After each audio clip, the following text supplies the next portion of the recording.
السلام عليكم ورحمة الله وبركاته. إن الحمد لله نحمده ونستعينه ونستغفره ونعوذ بالله من شرور أنفسنا ومن سيئات أعمالنا. من يهده الله فلا مضل له ومن يضلل فلا هادي له. وأشهد أن لا إله إلا الله وحده لا شريك له. وأشهد أن محمدا عبده ورسوله. اللهم صل على محمد وعلى آل محمد كما صليت على إبراهيم وعلى آل إبراهيم إنك حميد مجيد. اللهم بارك على محمد وعلى آل محمد كما باركت على إبراهيم وعلى آل إبراهيم إنك حميد مجيد. أما بعد فإن أصدق الحديث كتاب الله وخير الهدي هدي محمد صلى الله عليه وسلم وشر الأمور محدثاتها وكل محدثة بدعة وكل بدعة ضلالة وكل ضلالة في النار. يا أيها الذين آمنوا اتقوا الله حق تقاته ولا تموتن إلا وأنتم مسلمون. يا أيها الناس اتقوا ربكم الذي خلقكم من نفس واحدة وخلق منها زوجها وبث منهما رجالا كثيرا ونساء واتقوا الله الذي تساءلون به والأرحام إن الله كان عليكم رقيبا. يا أيها الذين آمنوا اتقوا الله وقولوا قولا سديدا يصلح لكم أعمالكم ويغفر لكم ذنوبكم ومن يطع الله ورسوله فقد فاز فوزا عظيما. ബഹുമാന്യരായ സത്യവിശ്വാസികളെ, വിശ്വാസിനികളെ, അല്ലാഹു സുബ്ഹാനഹു വ തആലയുടെ നിയമനിർദ്ദേശങ്ങൾ ജീവിതത്തിന്റെ മുഴുവൻ മേഖലയിലും പാലിച്ചു ജീവിക്കുവാൻ ശ്രദ്ധിക്കണം എന്നെല്ലാവരെയും ഓർമ്മപ്പെടുത്തുകയാണ്, വസിയത്ത് ചെയ്യുകയാണ്.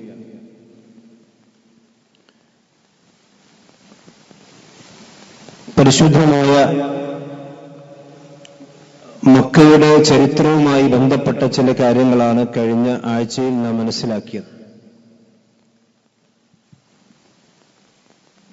ഇസ്ലാമിക ചരിത്രത്തിൽ ഒരുപാട് സംഭവങ്ങൾക്ക് സാക്ഷിയായിട്ടുള്ള, ചരിത്ര പ്രാധാന്യമുള്ള ഒരുപാട് സംഭവങ്ങൾ നടന്നിട്ടുള്ള ഒരു മണ്ണുകൂടിയാണ് മക്ക രാജ്യം എന്നുള്ളത്. നബി സല്ലല്ലാഹു അലൈഹി വസല്ലം ജനിക്കുന്നതിന്റെ ഒരു വർഷം മുമ്പ്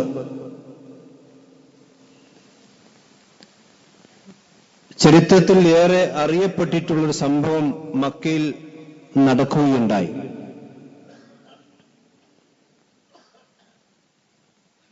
അഥവാ യമനിലുള്ള അബ്രഹത്ത് എന്ന് പറയുന്ന ഒരു ക്രിസ്ത്യൻ രാജാവ്,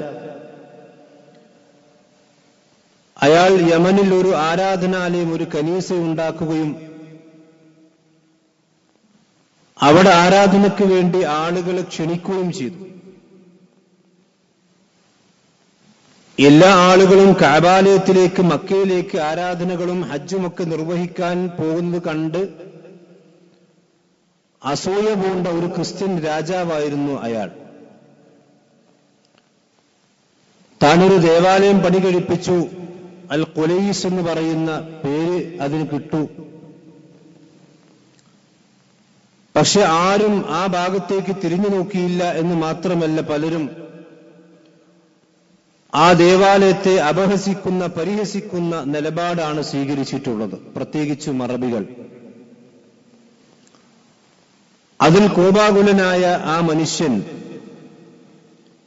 അല്ലാഹു സുബ്ഹാനഹു വ തആലയുടെ ആദ്യ ഭവനത്തെ തകർക്കാൻ വേണ്ടി വന്ന ചരിത്രം നമ്മൾ പലവരും കേട്ടതായിരിക്കും. സൂറത്തുൽ ഫീലിൽ അല്ലാഹു സുബ്ഹാനഹു വ തആല അത് വളരെ വിശദമായി കൊണ്ട് പറഞ്ഞിട്ടുണ്ട്. ഒരു അധ്യായം തന്നെ ഈ സംഭവത്തെ സൂചിപ്പിക്കാൻ വേണ്ടിയാണ് അല്ലാഹു ഇറക്കിയത്. അത് മക്കയിൽ നടന്നതാണ്. അറബികളെ ഓരോ ഗോത്രങ്ങൾ കീഴടക്കിയാൽ മക്കയെ ലക്ഷ്യമാക്കി വരുന്നു. അന്ന് മക്കയുടെ കാര്യദർശിയായി ഉണ്ടായിരുന്ന അബ്ദുൽ മുത്തലിബാണ്. പ്രവാചകൻ സല്ലല്ലാഹു അലൈഹി വസല്ലമയുടെ പിതാമഹനായിട്ടുള്ള അബ്ദുൽ മുത്തലിബ്. അദ്ദേഹം അബ്രഹത്തിന്റെ സൈന്യവുമായി കൊണ്ട് ഏറ്റുമുട്ടാനുള്ള ശേഷി തനിക്കില്ലെന്ന് മനസ്സിലാക്കിയ അദ്ദേഹം മക്ക നിവാസികളോടെല്ലാം മല ചെരുവുകളിൽ പോയി അഭയം തേടാൻ വേണ്ടി കൽപ്പിക്കുകയാണ്. അങ്ങനെ അബ്രഹത്ത് വന്ന് അബ്ദുൽ മുത്തലിബിനോട് ഒരു ദൂതൻ മുഖേന സംസാരിക്കുന്നു. അറബികൾ പ്രത്യേകിച്ചും അബ്ദുൽ മുത്തലിബിന്റെ കുറച്ച് ഒട്ടകങ്ങളെയും മൃഗങ്ങളെയും ഒക്കെ സമ്പത്തൊക്കെ അയാൾ പിടിച്ചു വച്ചിരുന്നു. അപ്പൊ സമ്പത്ത് തിരിച്ചു ചോദിക്കുന്നു. അപ്പൊ അബ്രഹത്ത് അത്ഭുതപ്പെടുകയാണ്. നിങ്ങളുടെ ആരാധനാലയത്തെ തകർക്കാൻ വേണ്ടി വന്ന എന്നെ പ്രതിരോധിക്കാതെ നിങ്ങളുടെ സമ്പത്തിനെ കുറിച്ചാണോ നിങ്ങൾ ചിന്തിച്ചുകൊണ്ടിരിക്കുന്നത് എന്ന് അബ്രഹ അത്ഭുതത്തോടുകൂടി ചോദിച്ചപ്പോൾ അബ്ദുൽ മുത്തലിബ് നൽകിയ മറുപടി ചരിത്രത്തിലുണ്ട്. എന്റെ ഒട്ടകത്തിന്റെ നാഥൻ ഞാനാണ്, അതിനെ സംരക്ഷിക്കേണ്ടത് എന്റെ ഉത്തരവാദിത്തമാണ്. എന്നാൽ കഅബാലയത്തിന് നാഥനുണ്ട്, കഅബാലയത്തിന് റബ്ബുണ്ട്. ആ റബ്ബ് അതിനെ സംരക്ഷിച്ചുകൊള്ളും എന്ന ആത്മവിശ്വാസമാണ് അബ്ദുൽ മുത്തലിബുണ്ട്. അദ്ദേഹം ഒരു മുസ്ലിം ഒന്നുമായിരുന്നില്ല. പക്ഷേ കഅബയുടെ മഹത്വത്തിലും അതുപോലെ തന്നെ അതിന്റെ പവിത്രതയിലുമെല്ലാം വിശ്വസിച്ചിരുന്ന, അതിനെ ആദരിച്ചിരുന്ന ആളിൽപ്പെട്ട ഒരാളായിരുന്നു അബ്ദുൽ മുത്തലിബ്. അങ്ങനെ കഅബയുടെ നേരെ വന്നു. അല്ലാഹു സുബ്ഹാനഹു വ തആല ചെറിയ പക്ഷികൾ ഉപയോഗിച്ചുകൊണ്ട് അവരെ നശിപ്പിക്കുകയാണ്. അലം തറ കൈഫ ഫഅല റബ്ബുക ബിസ്ഹാബിൽ ഫീൽ. ആനയുടെ ആളുകളെ നാം എന്ത് ചെയ്തു എന്ന് പ്രവാചകർ നിങ്ങൾ കണ്ടില്ലേ? നിങ്ങൾ അതിനെക്കുറിച്ച് മനസ്സിലാക്കിയില്ലേ? അലം യജ്അൽ കൈദഹും ഫീ തദ്ലീൽ. അവർ വലിയ കുതന്ത്രവുമായി കൊണ്ടാണ് വന്നിട്ടുള്ളത്. പക്ഷേ ആ കുതന്ത്രത്തെ എല്ലാം നാം നിഷ്ഫലമാക്കി കളഞ്ഞു. വാർസല അലൈഹിം തൈറൻ അബാബീൽ. അല്ലാഹു സുബ്ഹാനഹു വ തആല കൂട്ടം കൂട്ടമായ ചെറിയ പക്ഷികൾ ഉപയോഗിച്ചുകൊണ്ട് അവയെ നശിപ്പിച്ചു. തർമീഹിം ബി ഹിജാറത്തിൻ മിൻ സിജ്ജീൽ. ചുട്ടുപഴുത്ത ചെറിയ ചെറിയ കല്ലുകളെ കൊണ്ട് എറിയുന്ന കൂട്ടം കൂട്ടമായ പക്ഷികളെ അയച്ചുകൊണ്ട് നാം അവരെ നശിപ്പിക്കുകയാണ്. അവസാനം ആ ചെറിയ പക്ഷികളുടെ ആക്രമണം സഹിക്കുകയ്യാതെ ഫജഅലഹും കഅസ്ഫിൻ മഅകൂൽ. മൃഗങ്ങൾ തിന്ന് കാഷ്ടിക്കുന്ന ആ കാഷ്ടം പോലെ അവരെ നാം മാറ്റുകയുണ്ടായി, അഥവാ നാമാവശേഷമാക്കുകയുണ്ടായി എന്ന് വിശുദ്ധ ഖുർആൻ പറഞ്ഞു. ഇത് മക്കയിൽ നടന്നൊരു വലിയൊരു സംഭവമാണ്. അതുകൊണ്ട് തന്നെ ആ വർഷത്തെ ആമുൽ ഫീൽ, ആനക്കലഹത്തിന്റെ വർഷമെന്നാണ് ചരിത്രത്തിൽ ആ സംഭവത്തെക്കുറിച്ച് അറിയപ്പെടാറുള്ളത്. അതേപോലെ തന്നെ നബി സല്ലല്ലാഹു അലൈഹി വസല്ലമയുടെ ചരിത്രത്തിൽ ഒരുപാട് സംഭവങ്ങൾക്ക് സാക്ഷിയായിട്ടുണ്ട്. ബൈഅത്തുർ റിദ്വാൻ, വിശുദ്ധ ഖുർആൻ പ്രത്യേകമായി കൊണ്ട് എടുത്തു പറഞ്ഞ ഒരു കരാറാണ് ബൈഅത്തുർ റിദ്വാൻ.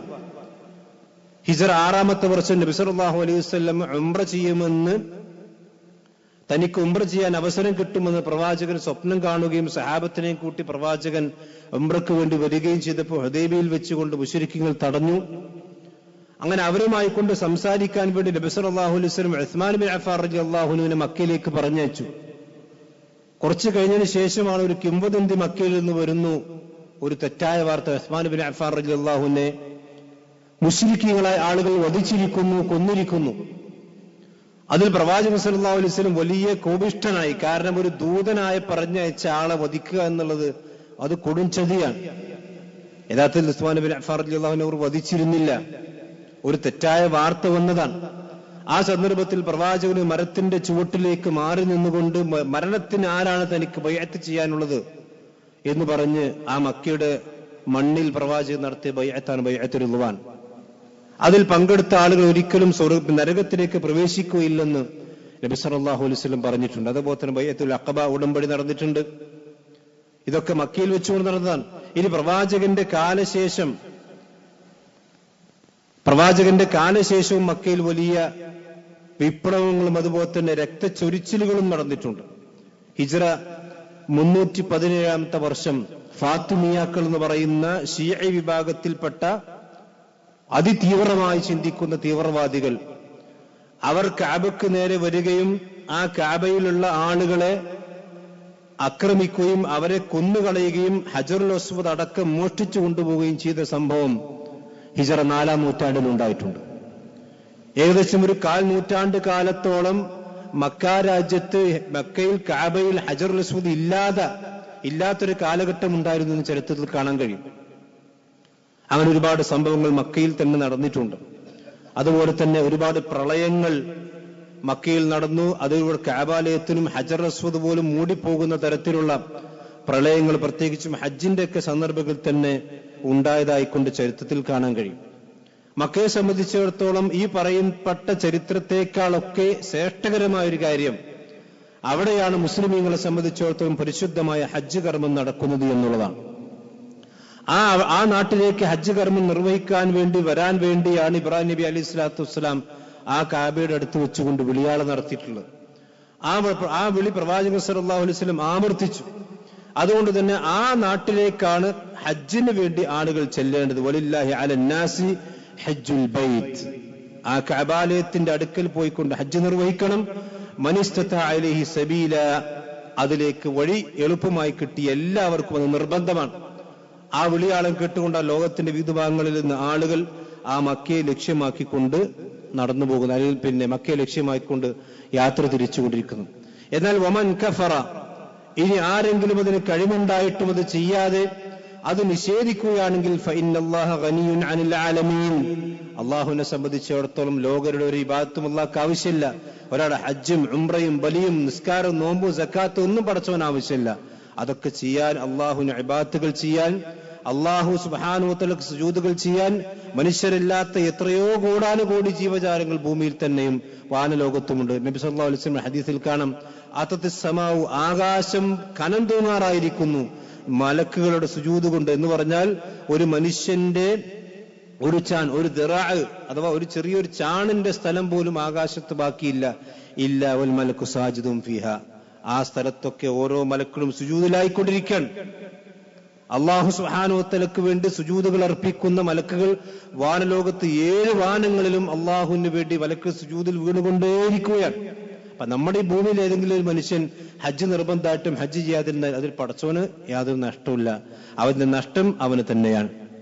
ആ പരിശുദ്ധ ഹജ്ജ് കർമ്മം കൊണ്ടാണ് മക്ക രാജ്യം ഈ പറയുന്ന സംഭവങ്ങളെക്കാളൊക്കെ അധികമായിക്കൊണ്ട് അറിയപ്പെടുന്നതും മുസ്ലിമിന്റെ ജീവിതത്തിൽ വലിയ സ്വാധീനമുണ്ടാക്കും. ഹജ്ജ് എന്ന് പറഞ്ഞാൽ വളരെ പുണ്യമുള്ള കർമ്മമാണ്. നബി സല്ലല്ലാഹു അലൈഹി വസല്ലമ ജീവിതത്തിൽ ഒരു ഹജ്ജാണ് ചെയ്തതാണ് ഹജ്ജത്തുൽ വദാ. ആ ഹജ്ജ് കർമ്മം നിർവഹിക്കുമ്പോൾ പ്രവാചകൻ പറഞ്ഞു, ഖുദു അന്നി മനാസികക്കും, അതിന്റെ മുഴുവൻ കർമ്മങ്ങളും നിങ്ങൾ എന്നിൽ നിന്ന് സ്വീകരിക്കണം. അടുത്ത വർഷം ഹജ്ജിൽ ഞാൻ ഉണ്ടാകുമെന്ന് എനിക്കറിയില്ല. ഒരു മുസ്ലിമിനെ സംബന്ധിച്ചിടത്തോളം അവന്റെ ജീവിതത്തിൽ ഹജ്ജ് കർമ്മത്തിന് സൗഭാഗ്യം ലഭിക്കുക എന്ന് പറഞ്ഞാൽ അത് വലിയ സൗഭാഗ്യമാണ്. കാരണം പ്രവാചകൻ സല്ലല്ലാഹു അലൈഹി വസല്ലമയുടെ അടുക്കൽ വന്നുകൊണ്ട് പിന്നെ അബൂ ഹുറൈറ റളിയല്ലാഹു അൻഹു ചോദിച്ചു, അയ്യുൽ അമലി അഫ്ളൽ യാ റസൂലുള്ളാഹ്, അള്ളാഹുവിന്റെ പ്രവാചകരെ അഫ്ളലായ ഏറ്റവും ശ്രേഷ്ഠകരമായ കർമ്മം ഏതാണ്? പ്രവാചകൻ പറഞ്ഞു, ഈമാനു ബില്ലാഹി വ റസൂലി, ഈമാൻ കാര്യമാണ്, അള്ളാഹുവിന്റെ റസൂലും വിശ്വസിക്കലാണ് ഏറ്റവും ശ്രേഷ്ഠകരമായ കർമ്മം. അത് കഴിഞ്ഞാൽ പിന്നെ എന്താണ്? അൽ ജിഹാദു ഫീ സബീലില്ലാഹ്, അള്ളാഹുവിന്റെ മാർഗത്തിൽ ധർമ്മസമരമാണ് എന്ന് പറഞ്ഞ് ശാരീരിക സമ്പത്ത് കൊണ്ടും ശരീരം കൊണ്ടും പടച്ചറപ്പിന്റെ മാർഗത്തിൽ ജിഹാദ് നടത്തലാണ്. അബൂ ഹുറൈറ റളിയല്ലാഹു അൻഹു വീണ്ടും ചോദിച്ചു, പിന്നെ എന്താണ്? അൽ ഹജ്ജുൽ മബ്റൂർ, വിശ്വാസം അതുപോലെ തന്നെ ജിഹാദും കഴിഞ്ഞാൽ പിന്നെ ഒരു മനുഷ്യന് ഏറ്റവും പുണ്യകരമായ കർമ്മം അത് മബ്റൂറായ ഹജ്ജാണ്. വെറും ഹജ്ജല്ല. ഹജ്ജ് എന്ന് പ്രവാചകൻ പറഞ്ഞു നിർത്തില്ല. മബ്റൂറായ ഹജ്ജ് എന്ന് പറഞ്ഞാൽ വലാ റഫസ വലാ ഫുസൂഖ വലാ ജിദാല ഫിൽ ഹജ്ജ്, അതിൽ തോന്നിവാസങ്ങളോ വൃത്തികേടുകളോ തർക്കങ്ങളോ കുതർത്തങ്ങളോ വേണ്ടാത്ത ചിന്തകളോ ഒന്നുമില്ലാതെ ഒരു മനുഷ്യൻ ചെയ്യുന്ന ഹജ്ജാണ് അതിന് ജിഹാദിന് ശേഷം ഏറ്റവും അഫ്ളലായ കർമ്മമെന്നും നബി സല്ലല്ലാഹു അലൈഹി വസല്ലമ പറഞ്ഞിട്ടുണ്ട്. സഹോദരന്മാരെ, ഹജ്ജിനുള്ള പിന്നെ ആളുകൾ ഈ വർഷത്തിലേക്കുള്ള കോട്ടകളൊക്കെ പൂർത്തി ആളുകൾ പോയിക്കൊണ്ടിരിക്കുകയാണ്. പക്ഷേ സാന്ദർഭികമായി ഞാൻ ഒരു കാര്യം കൂടി പറയാൻ ഉദ്ദേശിക്കുവാൻ, ഹജ്ജ് കർമ്മം എന്നുള്ളത് ആളുകൾക്കൊരു തെറ്റിദ്ധാരണ വെച്ചാൽ വലിയ ധനാഢ്യന്മാരായ അതിൽ വലിയ സമ്പത്ത് ഉള്ള ഉടമകൾ മാത്രമാണ് ഹജ്ജിന് പോകേണ്ടത്, അതിൽ 10-60 വർഷം കഴിഞ്ഞിട്ടാണ് ഹജ്ജ് കർമ്മം നിർവഹിക്കേണ്ടത് എന്നൊരു തെറ്റിദ്ധാരണ. അല്ലാഹ് അതൊന്നും പറഞ്ഞിട്ടില്ല. മനിസ്തതാ അലൈഹി സബീല, ആ മനിസ്തതാ അലൈഹി സബീല ഉണ്ടോ വലില്ലാഹി അലന്നാസി ഹജ്ജുൽ ബൈത്ത്. ഇത് വിശുദ്ധ ഖുർആൻ സൂറത്ത് ആൽ ഇംറാന്റെ 97-ാമത്തെ ആയത്തിൽ പറഞ്ഞതാണ്. അഥവാ ആ നാട്ടിൽ ഹജ്ജ് കർമ്മം, ഹജ്ജിന് എത്രയാണോ സാമ്പത്തികമായി കൊണ്ട് ചെലവ് വരുന്നത്, ആ സാമ്പത്തികമായ ചെലവ് വരുന്നത് അത് വഹിക്കാനുള്ള ശേഷി ഒരാൾക്കുണ്ട്, അവിടേക്ക് യാത്ര ചെയ്യാനുള്ള ആരോഗ്യവും അയാൾക്കുണ്ട്. അതാണെങ്കിലും പെണ്ണാണെങ്കിലും പെണ്ണിന് പ്രത്യേകിച്ച് ഒരു നിബന്ധന കൂടിയുണ്ട്, മഹർ കൂടി ഉണ്ടാവണം. ആ മഹറമുണ്ട്, അത്യാവശ്യം അവിടെ പോയി ഹജ്ജ് കർമ്മം നിർവഹിക്കുവാനുള്ള സാമ്പത്തിക ശേഷിയുണ്ട്, വലിയ കടബാധ്യതകളും കാര്യങ്ങളൊന്നും അയാളെ സംബന്ധിച്ചിടത്തോളം വീട്ടാൻ കഴിയാത്ത കടബാധ്യതകളൊന്നുമില്ല എങ്കിൽ അയാൾ നിർബന്ധമായി കൊണ്ടും ഹജ്ജ് കർമ്മം നിർവഹിക്കണം. അത് ഇസ്ലാം വളരെ കണിശമായി പഠിപ്പിച്ച കാര്യമാണ്. നബി സല്ലല്ലാഹു അലൈഹി വസല്ലം ഹജ്ജ് കർമ്മം നിർവഹിക്കാൻ ഉദ്ദേശിച്ചപ്പോൾ പ്രവാചകൻ ആളുകളെ സഹാബത്തിനെ വിളിച്ചുകൂട്ടി, മൻ അറാദൽ ഹജ്ജ ഫൽയുഅജ്ജിൽ, ആരെങ്കിലും ഹജ്ജ് കർമ്മം നിർവഹിക്കുന്നുണ്ടെങ്കിൽ അവൻ വേഗത്തിൽ ചെയ്യട്ടെ, എന്റെ കൂടെ ചെയ്യട്ടെ എന്ന പ്രവാചകൻ പറഞ്ഞു. സഹാബത്തിന് ചോദിച്ചു, നിങ്ങൾക്ക് പെണ്ണുങ്ങളെ കെട്ടിക്കാണ്ടോ, അല്ലെങ്കിൽ പിന്നെ പെൺകുട്ടികളെ കെട്ടിക്കാണ്ടോ, അല്ലെങ്കിൽ നിനക്ക് 60 വയസ്സായിട്ടുണ്ടോ, അല്ലെങ്കിൽ നിന്റെ വേറെ എന്തെങ്കിലും, അതൊന്നും പ്രവാചകൻ പറഞ്ഞിട്ടില്ല. ഹജ്ജിന് ആർക്കൊക്കെ നിർബന്ധമായ ബാധ്യത ഉണ്ടോ അതവൻ വേഗത്തിൽ ചെയ്യണം. ആ ബാധ്യതയിൽ പലപ്പോഴും പല ആളുകളും വലിയ അമാന്തം വരുത്തി വരിക്കുന്നുണ്ട് എന്നുള്ളത് ഇത് സമൂഹത്തിൽ യാഥാർത്ഥ്യമാണ്. പ്രവാചകൻ സല്ലല്ലാഹു അലൈഹി വസല്ലം പറഞ്ഞു, ഹജ്ജിന്റെ പ്രതിഫലം അൽ ഉംറത്തുൽ ഉംറതു വകഫാറത്തു ലിമാ ബൈനഹുമാ വൽ ഹജ്ജുൽ മബ്റൂർ ലൈസ ലഹു ജസാഉൻ ഇല്ലൽ ജന്ന. ഒരു മനുഷ്യൻ മബ്റൂറായ ഹജ്ജ്, അവിടെ ഒക്കെ പ്രവാചകന്റെ പദപ്രയോഗം നമ്മൾ ശ്രദ്ധിക്കണം. വെറും ഹജ്ജ് എന്ന് മാത്രമല്ല. കാരണം ഇവിടെ ഹജ്ജിന് പോകുന്ന ആളുകൾ ഹജ്ജിന് പോകുമ്പോഴും ജാറത്തിലൂടെ കടന്നു പോകുന്ന, ഹജ്ജിലും തിരിച്ചു വരുമ്പോഴും ജാറത്തിലൂടെ പോകുന്ന ആളുകളുണ്ട്. അതൊന്നും മബ്റൂറായ ഹജ്ജാകൂല. കാരണം ഹജ്ജിന്റെ ഓരോ കർമ്മവും ഇഹ്റാം മുതൽ അതിന്റെ അവസാനം ഇഹ്റാമിൽ നിന്ന് ആ മനുഷ്യൻ അഴിയുന്നത് വരെ, ആ ഇഹ്റാം അഴിച്ചു വെച്ചാൽ തഹ്ലലാകുന്നവരേക്കും തൗഹീദിന്റെ ആശയങ്ങൾ മാത്രമാണ് ഹജ്ജിലുള്ളത്. അവിടെ ഇബ്രാഹിം നബി അലൈഹി സ്വലാത്തു വസ്സലാമിയുടെയും ഇസ്മായിൽ നബിയുടെയും ഇബ്രാഹിം നബിയുടെ കുടുംബത്തിന്റെയൊക്കെ ചരിത്രമായി വറക്കുന്ന ഒരുപാട് പവിത്രമായ പുണ്യഭൂമികൾ ഉണ്ടെങ്കിലും അവിടെ ഒന്നും ഒരു ജാറമോ അല്ലെങ്കിൽ വേറെ ഏതെങ്കിലും മക്കാമുകളോ അല്ലെങ്കിൽ വേറെ എന്തെങ്കിലും അള്ളാഹു അല്ലാത്തവരുടെ പ്രാർത്ഥനകളോ ഒന്നും അവിടെ കാണാൻ കഴിയില്ല. അതുകൊണ്ട് തന്നെ ശിർക്കിന്റെ വിശ്വാസവുമായിക്കൊണ്ട് ഹജ്ജ് ചെയ്താൽ ഹജ്ജ് മബ്റൂറല്ല. അതുകൊണ്ടാണ് പ്രവാചകൻ ഹജ്ജുമായി കൊണ്ട് ബന്ധപ്പെട്ട് പറഞ്ഞു കൊടുത്തൊക്കെ അൽ ഹജ്ജുൽ മബ്റൂർ വൽ ഹജ്ജുൽ മബ്റൂർ എന്ന് പ്രത്യേകമായി കൊണ്ട് പ്രവാചകൻ സല്ലല്ലാഹു അലൈഹി വസല്ലം പറയാൻ കാരണം. മാത്രമല്ല പ്രവാചകൻ പറഞ്ഞു, മൻ ഹജ്ജ ലില്ലാഹി ഫലം യർഫുദ് വലം യഫ്സുഖ് റജഅ ഖയൗമൻ വലദതുഹു ഉമ്മുഹു. ഒരു മനുഷ്യന്റെ ഉമ്മ, മാതാവ് ആദ്യമായി കൊണ്ട് ഭൂമിയിലേക്ക് അന്ന് പ്രസവിച്ചവനെ പോലെ, ഒരു പിഞ്ചു പൈതനെ പോലെ ആയിത്തീരും. അവൻ പാപങ്ങളിൽ നിന്ന് മുക്തമാകുമെന്ന് പ്രവാചകൻ സല്ലല്ലാഹു അലൈഹി വസല്ലം പറഞ്ഞിട്ടുണ്ട്. മാത്രമല്ല അള്ളാഹുന്റെ അതിഥികളായി അള്ളാഹുന്റെ വിളിയാളം കേട്ടുകൊണ്ടാണ് അവർ പോകുന്നത്. പ്രവാചകൻ ഹദീസിൽ കാണാം, അൽ ഗാസി ഫീ സബീലില്ലാഹ് വൽ ഹാജ് വൽ മുഅ്തമിർ വഫ്ദുല്ലാഹി ദഅാഹും ഫഅജാബുഹു. അല്ലാഹു സുബ്ഹാനഹു വ തആല മാർഗത്തിൽ യുദ്ധം ചെയ്യുന്ന, അള്ളാഹുവിന്റെ മാർഗത്തിൽ പോരാടുന്നവരും ഹജ്ജിനും ഉംറക്കും പോകുന്നവരും അവർ അള്ളാഹുവിന്റെ വഫ്ദാണ്, അള്ളാഹുവിന്റെ സംഘമാണവർ. ദഅാഹും, അവരല്ല വിളിച്ചു, ഫഅജാബുഹു, അവർ അള്ളാഹ്ക്ക് വിളി ഉത്തരം നൽകി. വസഅലൂഹു, അള്ളാഹുവിനോട് അവർ ചോദിക്കുന്നു. ഫഅതാഹും, അല്ലാഹു സുബ്ഹാനഹു വ തആല അവർക്ക് ഉത്തരം കൊടുക്കുന്നു. ഹജ്ജിന്റെ ആദ്യം മുതൽ അവസാനം വരെ ഒരു മനുഷ്യൻ ഹജ്ജിന് വേണ്ടി വീട്ടിൽ നിന്നിറങ്ങി അയാൾ വീട്ടിലേക്ക് തിരിച്ചെത്തുന്നതുവരേക്കും അയാൾ പുണ്യങ്ങളുടെ പൂക്കളത്തിലാണ് അയാൾ ജീവിക്കുന്നുവെങ്കിൽ പറയാം. പ്രവാചകൻ പറയാൻ, ലാ യദഉ ഖദമൻ, അയാൾ ഹജ്ജിന് വേണ്ടി ഒരു കാലിന്റെ സ്റ്റെപ്പ് പോലും വെക്കുന്നില്ല. വലാ യർഫഉ ഖുറ, ആ അടുത്ത കാല് സ്റ്റെപ്പ് വെക്കാൻ വേണ്ടി ഒരു കാല് അയാൾ ഉയർത്തുന്നില്ല. ഇല്ല ഹത്ത അൻഹു ബിഹാ ഖത്തിയ, ഒരു തിന്മ അയാളിൽ നിന്ന് മായ്ച്ചു കളയുകയും വകുത്തിബത ലഹു ബിഹാ ഹസന, ഒരു നന്മ ആൾക്ക് വേണ്ടി എഴുതപ്പെട്ടിട്ടുമില്ല. നിങ്ങൾ ആലോചിക്കും, വീട്ടിൽ നിന്ന് തന്റെ സ്വന്തം ഭവനത്തിൽ നിന്ന് ഹജ്ജിന് വേണ്ടി പുറത്തിറങ്ങി ആ ഹജ്ജ് കഴിഞ്ഞ് തന്റെ വീട്ടിലേക്ക് വരുന്നത് വരേക്കും ലക്ഷക്കണക്കിന് ആയിരക്കണക്കിന് കാൽപാദങ്ങൾ വെച്ചിട്ടുണ്ടാകും. പ്രത്യേകിച്ചും അറഫയിലും മീനയിലുമൊക്കെ ഒരുപാട് നടക്കാനും പിന്നെ ഒക്കെ ഉണ്ടല്ലോ. ഓരോ കാൽപാദങ്ങൾക്കും അല്ലാഹു സുബ്ഹാനഹു വ തആല ഒരു നന്മയും അടുത്ത കാൽപാദങ്ങൾക്ക് ഒരു നന്മ ഏർപ്പെടുത്തും, തിന്മ അയാളിൽ നിന്ന് മായ്ച്ചു കളയുകയും ചെയ്യും. അല്ലാഹു സുബ്ഹാനഹു വ തആലയുടെ ഹദീസ് പ്രവാചകൻ സല്ലല്ലാഹു അലൈഹി വസല്ലം പഠിപ്പിച്ച കാര്യമാണ്. ഇത് അത്രയും പുണ്യമുള്ള കർമ്മമായിക്കൊണ്ടാണ് പ്രവാചകൻ ഇത് പഠിപ്പിച്ചത്. അതുകൊണ്ട് തന്നെ സഹോദരന്മാരെ, അതാണ് മക്ക രാജ്യത്തെ സംബന്ധിച്ചിടത്തോളം ഏറ്റവും പുണ്യകരമായിട്ടുള്ള കർമ്മം എന്ന് പറഞ്ഞാൽ അവിടെ നടക്കുന്ന ഹജ്ജും ഉംറയുമാണ്. പ്രത്യേകിച്ചും ഹജ്ജാണ്. ആ ഹജ്ജിൽ നടക്കുന്ന ഏത് കർമ്മങ്ങളെടുത്ത് പരിശോധിച്ച് നോക്കിയാലും ആ ഒരു പുണ്യം മനുഷ്യന്മാർക്ക് ലഭിക്കുന്ന ആ രൂപത്തിലുള്ള കാര്യങ്ങളാണ് ഇസ്ലാം അത് നിശ്ചയിച്ചിട്ടുള്ളത്. അതുകൊണ്ടാണ് പ്രവാചകൻ പറഞ്ഞു, ഈ ലോകത്ത് യജൂജ് മഅജൂജിന്റെ ഫിത്ന ഉണ്ടായാൽ പോലും ഹജ്ജ് നിലനിൽക്കുമെന്ന് ഹദീസിൽ കാണാം. അവസാന കാലഘട്ടത്തിൽ യജൂജ് മഅജൂജിന്റെ ഫിത്നകളൊക്കെ കഴിഞ്ഞും ലോകം അവസാനിക്കാൻ കാലഘട്ടത്തിലാണ് ഹജ്ജിന്റെ അവസാനം ഉണ്ടാവുക. ആ ഹജ്ജ് നിന്നെങ്കിൽ മാത്രമേ ഖിയാമത്ത് നാൾ സംഭവിക്കുകയുള്ളൂ. ലാ തഖൂമു സഅതു ഹത്താ ലാ യുഹജ്ജൽ ബൈത്ത്. ബൈത്തിലേക്ക് അഥവാ കഅബാലയത്തിലേക്ക് ആളുകൾ ഹജ്ജ് ചെയ്യാൻ വരാത്തൊരു കാലഘട്ടമുണ്ടാകും. അന്നായിരിക്കും ഖിയാമത്ത് നാൾ സംഭവിക്കുക എന്ന്. ആ പരിശുദ്ധമായ ഹജ്ജ് കർമ്മം അതിന്റെ ഓരോ കർമ്മങ്ങളും എടുത്ത് പരിശോധിച്ച് നോക്കിയാലും ഇസ്ലാമിൽ തൗഹീദിന്റെ വിളിയാളമാണ്. അതേപോലെ തന്നെ അള്ളാഹുവിന്റെ ചിഹ്നങ്ങളെ ആദരിക്കുന്ന ഒരു മനുഷ്യന്റെ ഈമാനിനെ പരീക്ഷിക്കുന്ന കർമ്മം കൂടിയാണ് യഥാർത്ഥത്തിൽ ഹജ്ജ് എന്ന് പറഞ്ഞാൽ. നിങ്ങൾ ആലോചിച്ച് നോക്കണം, പുരുഷന്മാരെ സംബന്ധിച്ച് ഹജ്ജ് ഉംറയും ചെയ്യുമ്പോൾ അവർക്ക് തുന്യ വസ്ത്രം ധരിക്കാൻ പാടില്ല, ഷൂ ധരിക്കാൻ പാടില്ല, സുഗന്ധം ഉപയോഗിക്കാൻ പാടില്ല, അതുപോലെ തന്നെ ശരീരത്തിലുള്ള മുടികൾ വടിച്ചു കളയാൻ പാടില്ല. ഇതൊന്നും പാടില്ല. ഇതൊക്കെ ഹലാൽ, പിന്നെ ഹറാമല്ലാത്ത സന്ദർഭം ഇതൊക്കെ ഹലാലാണ്. തനിക്ക് ഹലാലായ കാര്യങ്ങൾ പോലും ഇസ്ലാമിക ശരീഅത്തിൽ അനുവദിക്കപ്പെട്ട കാര്യം പോലും ഒരു പ്രത്യേക സമയം മുതൽ ഒരു പ്രത്യേക സമയം വരെ അതിൽ നിന്ന് മാറി നിൽക്കാനും പടച്ചറബ് കൽപ്പിച്ചതുകൊണ്ട് ഞാനത് തയ്യാറാണ് എന്ന് പറയുന്ന ആത്മസമർപ്പണത്തിന്റെ സന്ദേശമാണ് യഥാർത്ഥത്തിൽ ഹജ്ജ് കർമ്മത്തിലുള്ളത്.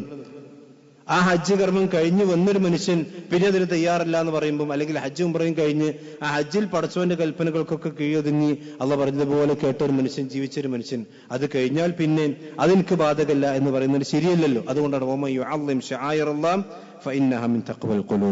അള്ളാഹുന്റെ ഷആയിറുകൾ, അള്ളാഹുന്റെ ചിഹ്നങ്ങൾ ഒരു മനുഷ്യൻ ആദരിക്കുന്നുണ്ടെങ്കിൽ, ബഹുമാനിക്കുന്നുണ്ടെങ്കിൽ അത് തഖ്വയുള്ള ഹൃദയത്തിന് മാത്രമേ വരുള്ളൂ.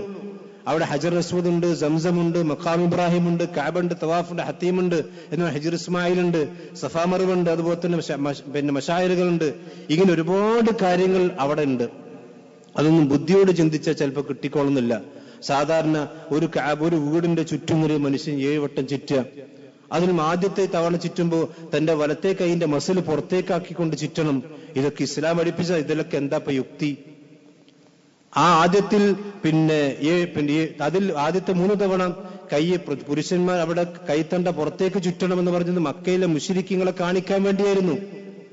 പക്ഷെ ഇന്ന് അവിടെ ഒരു മുശ്രിക്കുമില്ല, എല്ലാ മുസ്ലിം മാത്രമേ ഉള്ളൂ. പക്ഷെ എന്നാലും പ്രവാചകൻ സ്വല്ലല്ലാഹു അലൈഹി വസല്ലം പഠിപ്പിച്ച സുന്നത്ത് നമ്മൾ പിൻപറ്റണം. അതൊന്ന് ആ മക്കത്തെ മുശ്രിക്കുകളെ കാണാൻ വേണ്ടി മദീനത്ത് പോയി റസൂലുള്ളാഹി സ്വല്ലല്ലാഹു അലൈഹി വസല്ലം സഹാബത്തുമൊക്കെ ക്ഷീണിച്ചു, അതിന് ശാരീരികമായി കൊണ്ട് ശോഷിച്ചു. ഞങ്ങൾ ക്ഷീണിച്ചിട്ടില്ല, ഞങ്ങൾക്ക് ആരോഗ്യമുണ്ടെന്ന് ആ തണ്ട് കാണിക്കാൻ വേണ്ടി തന്നെയാണ് അതിന് ഇൽത്തിബാ എന്ന് പറയും. ആദ്യത്തിൽ കുറച്ച് ചാടിയിട്ട് നടക്കണമെന്ന അത് സുന്നത്താണ്.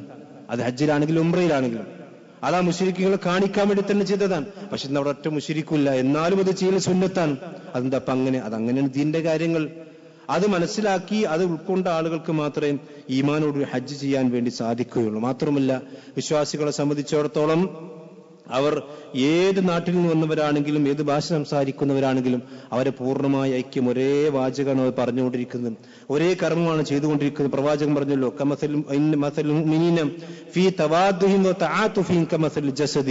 ഒരു ശരീരം, ഒരൊറ്റ ശരീരം പോലെയാണ് വിശ്വാസികൾ അവിടെ.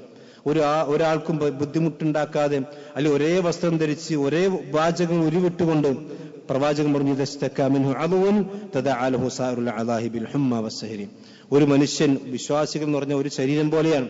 ആ ശരീരത്തിൽ എവിടെയെങ്കിലും മുറിവോ മറ്റോ ഒക്കെ പറ്റിക്കഴിഞ്ഞാൽ അതിന്റെ ശരീരത്തിന്റെ മറ്റു അവയവങ്ങൾ ഉറക്കമിളച്ചുകൊണ്ട്, അല്ലെങ്കിൽ ആ ശരീരം പോലും ഉറക്കമിളച്ചുകൊണ്ട് ആ തന്റെ സഹ അവയവത്തിന് വേണ്ടി ഉറക്കമിളക്കുന്നത് പോലെ വിശ്വാസികളായ ആളുകൾ അങ്ങനെയായിരിക്കുന്ന, ഇതാണ് ഹജ്ജിൽ ശരിക്കും നമ്മൾ കണ്ടുകൊണ്ടിരിക്കുന്നത്. അഭിപ്രായ വ്യത്യാസങ്ങളൊക്കെ ഉണ്ടാകും. പക്ഷെ എന്നിരുന്നാലും അവിടെ ചെന്നാൽ തല്ലൂടാനും തർക്കിക്കാനും എല്ലാം നമ്മൾ നിൽക്കേണ്ടത്. അതാണ് വലാ ജിദാല ഫിൽ ഹജ്ജ്. ഹജ്ജിൽ തർക്കല്ല, പോകുന്നത് വരെ തർക്കിക്കുന്നുണ്ട്. പക്ഷെ ഹജ്ജ് കർമ്മത്തിൽ അവിടെ തർക്കല്ല. അവിടെ അങ്ങോട്ടും ഇങ്ങോട്ട് ചോദിച്ച് ഇങ്ങോട്ട് ചോദിച്ച് വാദപ്രയോഗം നടത്തി അങ്ങോട്ട് ഇങ്ങോട്ട് അതൊന്നും അവിടെ അല്ല. വലാജിതം അത്രത്തോളം ചോദിച്ചാൽ ഹജ്ജ് കർമ്മം നടത്തുന്ന, അല്ലെങ്കിൽ ഹജ്ജ് കർമ്മത്തിനിടയിൽ എന്തെങ്കിലും ബുദ്ധിമുട്ട് വന്നാൽ പോലും അമീർമാരുമായിട്ടൊക്കെ തർക്കിക്കുന്ന, അല്ലെങ്കിൽ തന്റെ വീട്ടിൽ കിട്ടുന്ന അതേ സൗകര്യം മിനായിലും അറഫയിലൊക്കെ കിട്ടാഞ്ഞാൽ തർക്കിക്കുന്ന ആളുകളുണ്ട്, അല്ലെങ്കിൽ ഹജ്ജിന്റെ അമീർമാരോട് ദേഷ്യപ്പെടുന്ന ആളുകളുണ്ട്. അതൊന്നും ഹജ്ജിൽ പറ്റൂല. അതുകൊണ്ടാണ് ഹജ്ജ് എന്ന് പറഞ്ഞാൽ അള്ളാഹ് പ്രത്യേകമായി പറഞ്ഞാൽ വലാ ജിദാല ഫിൽ ഹജ്ജ്. ഹജ്ജിൽ ഒരിക്കലും തർക്കിക്കാൻ പാടില്ല, ക്ഷമയാണ് അവിടെ ഉണ്ടാകേണ്ടത്. മാത്രമല്ല, ഹജ്ജിൽ ഹജ്ജ് കർമ്മം ചെയ്യുമ്പോൾ നമ്മുടെ ആദർശ പിതാവ് ഇബ്രാഹിം നബി അലൈഹി സ്വലാത്തു വസ്സലാമെ കൂടി ഓർക്കാണ് സന്ദർഭമാണ്. കാരണം ഇബ്രാഹിം നബി അലൈഹി സ്വലാത്തു വസ്സലാമയുടെ പ്രാർത്ഥനയുടെ ഫലമാണ് നമ്മുടെ പ്രവാചകനായ മുഹമ്മദ് നബി സല്ലല്ലാഹു അലൈഹി വസല്ലമയുടെ ബിഅ്സത്ത് പോലും ഉണ്ടായിട്ടുള്ളത്. പ്രവാചകൻ മക്കയിൽ പ്രവാചകനായിക്കൊണ്ട് വരാനുള്ള അടിസ്ഥാനപരമായ കാരണം ഇബ്രാഹിം നബി അലൈഹി സ്വലാത്തു വസ്സലാമയുടെ പ്രാർത്ഥനയാണ്. ഇബ്രാഹിം നബി അലൈഹി സ്വലാത്തു വസ്സലാം പ്രാർത്ഥിച്ചു, തന്റെ മക്കളെ അവിടെ ഇട്ടേച്ച് പോകുമ്പോൾ ഇബ്രാഹിം നബിയുടെ പ്രാർത്ഥനയാണ് റബ്ബനാ വബഅത്ത് ഫീഹിം. അതുപോലെ തന്നെ കഅബാലയം ഉണ്ടാക്കിയതിനു ശേഷം പ്രാർത്ഥിച്ചു റബ്ബനാ വബഅത്ത് ഫീഹിം റസൂല. അല്ലാഹുവേ, ഇവിടെ ഒരു ജനതയുണ്ട്, ആ ജനതയിലേക്ക് ഒരു പ്രവാചകനെ നീ അയക്കണം. യത്ലു അലൈഹിം ആയാതിക വയുഅല്ലിമുഹുൽ കിതാബ വൽ ഹിക്മ വയുസക്കീഹിം. അവർക്ക് ആയത്തുകൾ ഓതി കൊടുക്കുന്ന, നിന്റെ ആയത്ത് നിങ്ങളുടെ ഖുർആനും സുന്നത്തും ഓതി പഠിപ്പിക്കുന്ന ഒരു പ്രവാചകൻ, എന്നിട്ട് അവരെ സംസ്കരിക്കുന്ന ഒരു പ്രവാചകനെ നീ ഉമ്മത്തിലേക്ക് ഈ നാട്ടിൽ നിന്ന് ഉണ്ടാക്കണമെന്ന് നൂറ്റാണ്ടുകൾക്ക് മുമ്പ് ഇബ്രാഹിം നബി അലൈഹി സ്വലാത്തു വസ്സലാം പ്രാർത്ഥിച്ച പ്രാർത്ഥനയുടെ ഫലമാണ്. ആ ഇബ്രാഹിം നബി നിന്ന് പ്രാർത്ഥിച്ച അതേ മണ്ണിൽ തന്നെ റസൂലുള്ളാഹി സ്വല്ലല്ലാഹു അലൈഹി വസല്ലം പ്രവാചകനെ നിയോഗിക്കപ്പെട്ടു. അതുകൊണ്ട് പ്രവാചകന്റെ ഹദീസിൽ കാണാം, അന ദഅവതു അബി ഇബ്രാഹിം, ഞാൻ എന്റെ നിയോഗം എന്റെ പിതാവ് ഇബ്രാഹിം നബി എനിക്ക് വേണ്ടി പ്രാർത്ഥിച്ചത് കൊണ്ടാണ് ഞാൻ ഈ നാട്ടിൽ പ്രവാചകനായി കൊണ്ടുവന്നിട്ടുള്ളത് എന്ന് റസൂലുള്ളാഹി സ്വല്ലല്ലാഹു അലൈഹി വസല്ലം പറഞ്ഞതായിക്കൊണ്ട് ഹദീസുകളിൽ നമുക്ക് കാണാൻ കഴിയും. അതുപോലെ തന്നെ ഹജ്ജിൽ വെറും തൗഹീദ് മാത്രം. നിങ്ങൾ ആലോചിച്ച് നോക്കൂ, ഇന്നത്തെ സമുദായത്തെ സംബന്ധിച്ചിടത്തോളം ഇന്ന് മഹാഭൂരിപക്ഷവും അള്ളാഹു അല്ലാത്തവരെ വിളിച്ച് പ്രാർത്ഥിക്കുന്ന, അമ്പിയാക്കന്മാരെ പ്രാർത്ഥിക്കുന്ന, അല്ലെങ്കിൽ ഔലിയാക്കന്മാരെ വിളിച്ച് പ്രാർത്ഥിക്കുന്ന, അവർ വിളിച്ചുകൊണ്ട് തവസ്സുൽ നടത്തുന്ന എത്രയോ മുസ്ലിമീങ്ങൾ നമുക്ക് കാണാൻ കഴിയും. പക്ഷെ ഹജ്ജിന്റെ അവിടേക്ക് പോയാൽ അതൊന്നും ഇല്ലല്ലോ ഇസ്ലാമിൽ. പക്ഷെ ഖേദകര കാര്യം എന്താ വെച്ചാൽ അവിടെ മിനായിൽ വെച്ചുകൊണ്ട് മൗലൂദ് ഉറൂസൊക്കെ നടത്തുന്ന ആൾക്കാർ വേറുണ്ട്. നിങ്ങൾ ആലോചിക്കണം, തൗഹീദിന്റെ നാട്ടിൽ പോയി ചെന്നാൽ തൗഹീദ് ലബ്ബൈക് അല്ലാഹുമ്മ ലബ്ബൈക് ലബ്ബൈക ലാ ശരീക ലക ലബ്ബൈക് എന്ന് തൊള്ളോണ്ട് പറയുകയും ചെയ്യും, ഇപ്പുറത്തെ കഴിഞ്ഞ പിന്നെ മൗലൂദ് കഴിക്കുകയും ചെയ്യുന്ന ആൾക്ക് നഊദു ബില്ലാഹ്. അത് തൗഹീദിന്റെ നാട്ടിൽ. സഹോദരന്മാരെ, അള്ളാഹുന്റെ ദീനിൽ കറകളഞ്ഞ തൗഹീദാണ് ഇബ്രാഹിം നബി അലൈഹി സ്വലാത്തു വസ്സലാം ജീവിച്ച ആ നാട്ടിൽ, പ്രവാചകൻ മഹാനായ റസൂലുള്ളാഹി സ്വല്ലല്ലാഹു അലൈഹി വസല്ലം ജീവിച്ച ആ നാട്ടിൽ തൗഹീദ് മാത്രമേ ഹജ്ജിലുള്ളൂ. അതുകൊണ്ടാണ് ഏത് തൽബിയത്തെടുത്താലും ലബ്ബൈക് അല്ലാഹുമ്മ ലബ്ബൈക്, പടച്ചോനെ നിനക്ക് ഞാൻ വിളി ഉത്തരം നൽകി ഞാൻ ഇവിടെ വന്നിരിക്കുന്നു. ലബ്ബൈക ലാ ശരീക ലക, നിനക്ക് ഒരു ശരീക്കുമില്ല. അത് ഏത് വലിയാണെങ്കിലും ഏത് നബിയാണെങ്കിലും ഏത് ഹോജരാജാവാണെങ്കിലും ശരി, അവനൊന്നും നിന്റെ ശരീക്കല്ല. അവൻ നിന്നുമായിക്കൊണ്ട് യാതൊരു ശിർക്കത്തും അവർക്കൊന്നുമില്ല. ഇന്നൽ ഹംദ വന്നിഅമത ലക, പടച്ചോനെ നീ ഒരുപാട് നന്മകൾ ചെയ്തിട്ടുണ്ട്, ഒരുപാട് നിഅമത്തുകൾ, അതൊക്കെ നിനക്കുള്ളതാണ്. നിനക്കാണ് മുൽക്ക്, നിനക്കാണ് അധികാരം, നിനക്കൊരു ആരും പങ്കാളിയില്ലെന്ന് അവിടെ ആവർത്തിച്ച് പറഞ്ഞുകൊണ്ടേയിരിക്കണം. അത് ഉറക്കെ പറയണമെന്നാണ്. അൽ ഹജ്ജു അജ്ജൻ എന്നാണ് പ്രവാചകൻ പഠിപ്പിച്ചത്. ലബ്ബൈ തൽബിയത്ത് മെല്ലെ പറയേണ്ടത്. അൽ ഹജ്ജു അജ്ജുൻ, ഹജ്ജ് എന്ന് പറഞ്ഞ ഉറക്കെ പറയണം. റസൂലുള്ളാഹി സ്വല്ലല്ലാഹു അലൈഹി വസല്ലമയുടെ സഹാബത്തിന്റെ തൽബിയത്ത് കൊണ്ട് ആ മക്ക ഇങ്ങനെ കിടുങ്ങിയിരുന്നു എന്നാണ്. പക്ഷെ ഇന്നൊക്കെ തൽബിയത്ത് ചെല്ലാൻ തന്നെ ആളുകൾക്ക് മടിയാണ്, ഉറക്ക ചെല്ലാന്നൊക്കെ മടിയാണ്. പലപ്പോഴും ഉംറക്കൊക്കെ പോകുന്ന ആളുകൾ വിമാനത്തിലൊക്കെ ഇങ്ങനെ കടന്നുറങ്ങാം. ഇനി അവിടെ ജിദ്ദെത്തിയാൽ അവിടെ ലഗേജിന്റെ കാര്യം തീർക്കുക, തൽബിയത്ത് മക്ക അവിടെയും കടന്നുറങ്ങാം. മക്ക എത്തേണ്ടവരെ ഉറങ്ങി തൽബിയത്തെല്ലാം മറക്കണം. ഉംറക്കാരും ഹജ്ജിമാരെയൊക്കെ കണ്ടിട്ടുണ്ട്. നഊദുബില്ലാ. അതൊരിക്കലും ഉണ്ടാവും. ഹജ്ജിന്റെയും ഉംറയുടെയും ഷിആർ തന്നെ തൽബിയത്താണ്. ആ തൽബിയത്ത് എത്ര ചെല്ലുന്നു അത്രയും പുണ്യം കൂടിക്കൊണ്ടേയിരിക്കും. പ്രവാചകൻ പറഞ്ഞു, ആ തൽബിയത്ത് നീ ഉറക്ക ചെല്ലിയാൽ ആ തൽബിയത്ത് നീ യാത്ര പോകുന്ന സ്ഥലത്തുള്ള കല്ലും മരവുമൊക്കെ നിനക്ക് വേണ്ടി അള്ളാഹുവിന്റെ അടുക്കൽ ശുപാർശ പറയുമെന്ന് നബി സല്ലല്ലാഹു അലൈഹി വസല്ലം അതിനെ ഉറക്ക ചെല്ലാൻ വേണ്ടി പറഞ്ഞു. ഉറക്ക ചെല്ലുമ്പോൾ നിന്റെ അടുക്കലുള്ള കല്ലുകളും മരങ്ങളും ഒക്കെ അത് കേൾക്കും. അവ കേട്ടിട്ട് അവൻ നിനക്ക് വേണ്ടി അവർ സാക്ഷി പറയുമെന്ന് നബി സല്ലല്ലാഹു അലൈഹി വസല്ലം പറഞ്ഞതായിക്കൊണ്ട് കാണാൻ കഴിയും. അതുപോലെ തന്നെ സഹോദരന്മാരെ, ഹജ്ജ് എന്ന് പറഞ്ഞ അക്ഷരാർത്ഥത്തിൽ അള്ളാഹുവിനെ അനുസരിച്ച് അവൻ എന്താണോ പറഞ്ഞത് അങ്ങനെ തന്നെ ചെയ്യാം. നേരത്തെ പറഞ്ഞ പോലെ നമ്മുടെ ബുദ്ധിയോ അതല്ലെങ്കിൽ നമ്മുടെ യുക്തിയോ ഒന്നും അവിടെ ഒരു പ്രാധാന്യവുമില്ല എന്നാണ് മനസ്സിലായത്. ദീനിന്റെ അടിസ്ഥാനം അതാണ്. ദീൻ എന്ന് പറഞ്ഞാൽ ഇസ്ലാം എന്ന് പറഞ്ഞാൽ ഇസ്തിസ്ലാമാണ്. അള്ളാഹുവിന്റെ കൽപ്പനയ്ക്ക് കീഴൊതുങ്ങലാണ് ഇസ്ലാം എന്ന് പറഞ്ഞാൽ. അത് ഏറ്റവും പ്രകടമാകുന്നത് ഹജ്ജിലും അതുപോലെ തന്നെ ഉംറയുമാണ്. ഇഹ്റാമാകട്ടെ തവാഫാകട്ടെ, നിങ്ങൾ ആലോചിച്ച് നോക്കൂ, ആണും പെണ്ണും കൂടിക്കലരുന്ന സ്ഥലമാണ് തവാഫിന്റെ സന്ദർഭത്തിൽ. അവിടെ പോലും പുരുഷന്മാർക്ക് അടിവസ്ത്രം ധരിക്കാൻ പാടില്ല, അല്ലെങ്കിൽ തുന്നി ധരിക്കാൻ പാടില്ല. അതൊക്കെ എന്ത് യുക്തിയൻ? അത് പടച്ചവൻ ഒരു മനുഷ്യനെ അവിടെ ഈമാൻ പരീക്ഷിക്കാണ്. അവന്റെ മനസ്സിലേക്ക് അവിടെ തിന്മ കടന്നു വരുന്നുണ്ടെന്ന് പരീക്ഷിക്കാണ് അവന് സാഹചര്യം നോക്കി കൊടുത്തുകൊണ്ട് തന്നെ. അതുപോലെ തന്നെ അറഫയിൽ നിൽക്കുക, വൈകുന്നേരം വരെ ഉച്ച മുതൽ വൈകുന്നേരം വരെ അവിടെ നിൽക്കുക, അവിടെ നിസ്കാരമൊക്കെ നേരത്തെ നിൽക്കുക, പ്രാർത്ഥിക്കുക. അതുപോലെ തന്നെ മുസ്ദലിഫയിൽ രാപ്പാർക്കുക. മുസ്ദലിഫിൽ വേറെ പണിയൊന്നുമില്ല, അവിടെ കിടന്നുറങ്ങലാണ് പണി, അവിടെ ഉറങ്ങലാണ് ഇബാദത്ത്. അങ്ങനെ ഇബാദത്തുണ്ട്. ഉറങ്ങലാണ് ഇബാദത്ത്. പിന്നെ 7 തവണ കല്ലെറിയണം. പിന്നെ 7 കല്ലുകൾ ഉപയോഗിച്ച് കല്ലെറിയണം. അത് വലിയ കല്ലെറിയാൻ പാടില്ല. ചെറിയ കടലമണി പോലെയുള്ള കല്ലുകൾ എറിയാൻ പാടുള്ളൂ. ഇതൊക്കെ എന്താ ചോദിച്ചാൽ അങ്ങനെ തന്നെയാണ് ദീൻ ഇസ്ലാമിൽ പഠിപ്പിക്കപ്പെട്ടിട്ടുള്ളത്. അപ്പൊ ഇസ്ലാമിന്റെ അടിസ്ഥാനം എന്ന് പറഞ്ഞാൽ ഇസ്തിസ്ലാമാണ് എന്ന് ആളുകൾക്ക് കാണിച്ചു കൊടുക്കുന്ന രീതി കൂടിയാണ്. അതുപോലെ തന്നെ നഖം മുടി ഇതൊന്നും എടുക്കാൻ പാടില്ല. നമ്മൾ സാധാരണ നഖം വെട്ടാറുണ്ട്, മുടി വെട്ടാറുണ്ട്. പക്ഷെ ഇഹ്റാമിലേക്ക് പ്രവേശിച്ചു കഴിഞ്ഞതൊന്നും എടുക്കാൻ പാടില്ല. ഇതൊക്കെ തന്നെയും ഒരു മുസ്ലിമിനെ സംബന്ധിച്ചിടത്തോളം എങ്ങനെയാണ് ദീനിൽ കീഴ്പ്പെട്ട് ജീവിക്കേണ്ടത് എന്ന് അവനെ പഠിപ്പിക്കുന്ന ഒരു കർമ്മം കൂടിയാണ് ഹജ്ജ്. അതുകൊണ്ട് തന്നെയാണ് ഇതിന്റെ മഹത്വം കൂടുന്നതെന്ന് കൂടി നമ്മൾ മനസ്സിലാക്കണം. അതോടൊപ്പം തന്നെ അറഫ മൈതാനം എന്ന് പറഞ്ഞാൽ ഒരു മനുഷ്യന്റെ ജീവിതത്തിൽ മഹ്ശർ അവൻ ഓർമ്മിപ്പിക്കാൻ കഴിയുന്ന രീതിയാണ് യഥാർത്ഥത്തിൽ അറഫ ഉണ്ടാകേണ്ടത് എന്ന് പറഞ്ഞാൽ എല്ലാവരും ഒരേ ലക്ഷ്യത്തിൽ ഒരേ വസ്ത്രം ധരിച്ച് എല്ലാവർക്കും ദുനിയാവിന്റെ ചിന്ത, പടച്ചോനെ സംബന്ധിച്ചും അള്ളാഹുവിനെ സംബന്ധിച്ചും അവന്റെ പരലോകത്തെ സംബന്ധിച്ചും അവന്റെ തെറ്റുകളെ കുറിച്ചും മാത്രം ഓർമ്മ വരുന്ന ഒരു ഭൂമിയാണ് അറഫ മൈതാനം എന്ന് പറയുന്നത്. പരലോകത്തെ അവസ്ഥ തന്നെയായിരിക്കും. മനുഷ്യന്മാരെ സംബന്ധിച്ചിടത്തോളം അവിടെ കച്ചവടത്തിനല്ല അറഫയ്ക്ക് പോണത്, അതിൽ വേറെ എന്തെങ്കിലും ബിസിനസ് ചെയ്യാനല്ല. അവിടെ തന്റെ ജീവിതത്തിൽ കഴിഞ്ഞുപോയ പാപങ്ങൾ അള്ളാഹുവിനോട് ഏറ്റുപറഞ്ഞ് അത് അവരെ ഉച്ച മുതൽ വൈകുന്നേരം വരെ കരഞ്ഞ കണ്ണുകളുമായിക്കൊണ്ട് പ്രവാചകൻ സല്ലല്ലാഹു അലൈഹി വസല്ലം മാതൃക പിൻപറ്റി കൈകൾ ഉയർത്തിക്കൊണ്ട് പ്രാർത്ഥിക്കണം. അതാണ് അറഫയിലുള്ളത്. അപ്പൊ അതൊക്കെ ഹജ്ജിന്റെ കർമ്മങ്ങളുമായി കൊണ്ട് ബന്ധപ്പെട്ട ഹിക്മത്തുകൾ നമ്മൾ മനസ്സിലാക്കണം. ഇങ്ങനെ വലിയ പുണ്യം നടക്കുന്ന ഭൂമിയാണ് മക്ക എന്നുള്ളത്. അവിടേക്ക് അതിന് പോകാൻ അവസരമുള്ള ആളുകൾ അതിനുവേണ്ടി പ്രാർത്ഥിക്കണം, അതിനുവേണ്ടി ധൃതി കൂട്ടണം. അള്ളാഹു സുബ്ഹാനഹു വ തആല അവന്റെ ദീനനുസരിച്ച് കൊണ്ട് ജീവിക്കുന്ന യഥാർത്ഥ മുഅ്മിനീങ്ങളിൽ അള്ളാഹു നമ്മെ നമ്മുടെ കുടുംബത്തെയും ഉൾപ്പെടുത്തി അനുഗ്രഹിക്കുമാറാവട്ടെ. അൽഹംദുലില്ലാഹി വസ്സലാത്തു വസ്സലാമു അലാ റസൂലില്ലാഹി വഅലാ ആലിഹി വസ്ഹബിഹി അജ്മഈൻ. അമ്മാ ബഅദ്. ഒരിക്കൽ കൂടി അള്ളാഹു സുബ്ഹാനഹു വ തആലയെ സൂക്ഷിച്ചുകൊണ്ട് ജീവിക്കണം എന്ന് എല്ലാവരെയും ഓർമ്മപ്പെടുത്തുകയാണ്. മഹാനായ ഇബ്രാഹിം നബി അലൈഹി സ്വലാത്തു വസ്സലാമയുടെ മകൻ ഇസ്മായിൽ നബി അലൈഹി സ്വലാത്തു വസ്സലാമയെ അറുക്കാൻ വേണ്ടി കൊണ്ടുപോയ ചരിത്ര ഭൂമിയും മക്ക രാജ്യത്ത് തന്നെയാണ്. തന്റെ ജീവിതത്തിന്റെ സായം സന്ധ്യയിൽ അല്ലാഹു സുബ്ഹാനഹു വ തആല നൽകിയ ഇസ്മായിൽ നബി അലൈഹി സ്വലാത്തു വസ്സലാം എന്ന് പറയുന്ന സന്താനത്തെ അറുക്കണമെന്ന് ഇബ്രാഹിം നബി അലൈഹി സ്വലാത്തു വസ്സലാം സ്വപ്നം കാണുന്നു. ഇന്നി അറാ ഫിൽ മനാമി അന്നി അദ്ബഹുക ഫൻദുർ മാദാ തറാ. ഇസ്മായിൽ നബി അലൈഹി സ്വലാത്തു വസ്സലാം പറഞ്ഞു, ഇഫ്അൽ യാ അബതി ഇഫ്അൽ മാ തുഅ്മർ. അല്ലയോ പിതാവേ, താങ്കൾ എന്താണോ കൽപ്പിക്കപ്പെട്ടിരിക്കുന്നത് താങ്കൾ നിർവഹിക്കണം. സതജിദുനി ഇൻഷാ അല്ലാഹ് മിനസ് സാബിരീൻ. പരലോകത്ത് ക്ഷമിക്കുന്നവരുടെ കൂട്ടത്തിൽ നിങ്ങൾക്ക് എന്നെ കാണാൻ. ഇബ്രാഹിം നബി അലൈഹി സ്വലാത്തു വസ്സലാം അതിന് തയ്യാറായി. ഇസ്മായിൽ നബിയും അത് തയ്യാറാവുകയാണ്. നിങ്ങൾ ആലോചിച്ച് നോക്കണം, അവർ നടന്നു പോകുന്നു, കഅബയുടെ കുറച്ചപ്പുറത്തേക്ക് അവർ നടന്നു പോകുന്നു. ഒരു പിതാവിന്റെ ആ മനസ്സിലുണ്ടാകുന്ന ഒരു വൈകാരികത എന്തായിരിക്കും നമ്മൾ ആലോചിച്ച് നോക്കണം.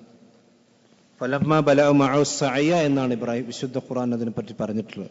തന്റെ കൂടെ ഓടിച്ചാടി നടക്കാനൊക്കെ പ്രായമായ ആ ഒരു സന്ദർഭത്തിലാണ് തന്റെ അരുമ പൈതലിനെ തന്റെ കരങ്ങൾ കൊണ്ട് തന്നെ കത്തി ഉപയോഗിച്ചുകൊണ്ട് അറക്കണമെന്ന് അള്ളാഹുവിന്റെ കൽപ്പന ഉണ്ടാകണം. യഥാർത്ഥത്തിൽ വത്തബിഅ മില്ലത ഇബ്രാഹിം ഹനീഫ എന്ന് നബി സല്ലല്ലാഹു അലൈഹി വസല്ലമയോട് പോലും അള്ളാഹുവിന്റെ പ്രവാചകനോട് പോലും അള്ളാഹു കൽപ്പിക്കാൻ കാരണം ഇതാണ്.